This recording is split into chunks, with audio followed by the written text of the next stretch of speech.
কালো জিরা ফোড়ন দিয়ে দিয়েছি, হলুদ, চাটনি করি,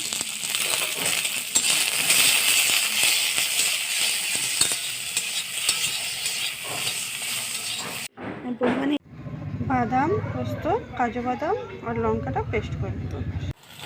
এবার এই যে কাজু, চিনে বাদাম, পোস্ত, কাঁচা লঙ্কা পেস্ট করে রেখেছিলাম, একটু টমেটো দিয়ে দিলাম,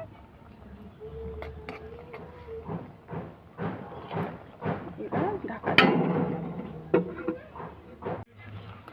ঢাকনাটা খুলে রেখে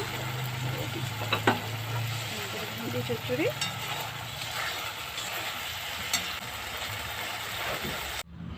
রেডি। আমাদের বাদাম দিয়ে বাদাম পোস্ত ভেন্ডি।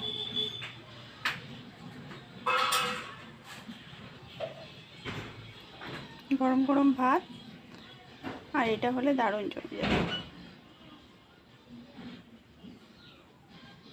নিরামিষের দিনে মনে হয় দারুণ একটা রেসিপি। আপনারাও বাড়িতে এভাবে ট্রাই করে দেখবেন, কেমন লাগে কমেন্টে জানাতে ভুলবেন না। আর যদি আমার ভিডিওটা ভালো লাগে লাইক শেয়ার করতে ভুলবেন না। আর যদি আরও বেশি ভালোই লাগে তবে সাবস্ক্রাইব করে দেবেন। রেডি আমাদের ভেন্ডি পোস্ত।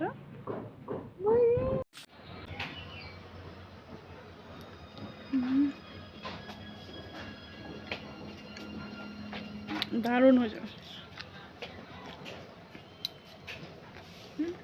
বাদাম দিয়ে ভেন্ডিটা খাওয়ার টেস্টি হয়।